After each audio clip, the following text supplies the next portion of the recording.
আজকে এসছি বাপের বাড়িতে। তো বাপের বাড়িতে এসে দেখি মোচা চিংড়ি এনেছে। তো মোচা চিংড়ি কী করা যায় না, করবে ডাব চিংড়ি। তো মা তাড়াতাড়ি বলল যে চিংড়ি মাছটা কেটে দে। আমি তো কেটে দিলাম।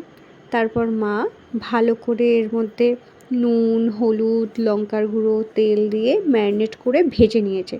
ভেজে নেবার পর গ্রেভির মধ্যে হচ্ছে চালমগজ, তারপরে পেঁয়াজ, টমেটো, কাজু কিশমিশ এসব দিয়ে লাস্টে হচ্ছে নারকেল বাটা দিয়ে ভালো করে একটু ম্যারিনেট করে এর মধ্যে চিংড়ি মাছ দিয়ে ভালো করে মিশিয়ে নিয়ে তারপর ডাবের মধ্যে দিল।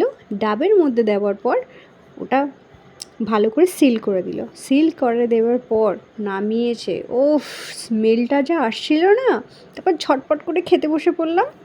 মা করেছিল পালং শাক, ইয়ামি হয়েছে, জাস্ট ইয়ামি। তারপরে দিচ্ছে পার্শে মাছ। পার্শে মাছের ঝালটা যা হয়েছে, মানে আমার মায়ের হাতে বোধহয় জাদু। তারপর হচ্ছে শো স্টপার আমাদের চিংড়ি, ডাব চিংড়ি। তো মাকে বলছে, মা তোমার হাতে কি জাদু আছে? মা বলছে জানি না। মা হাসছে, বলছি তোমার হাতে জাদু, জাদু, জাস্ট জাদু। এদিকে আমার হাজব্যান্ড বলছে কি দারুণ বানিয়েছে, কি দারুণ। তো চলো, গুড নাইট, টাটা। আমার ভিডিওটা কেমন হয়েছে সকলে বলবে, সকলে ভালো থাকবে, আমাকে ফলো করবে। Good night.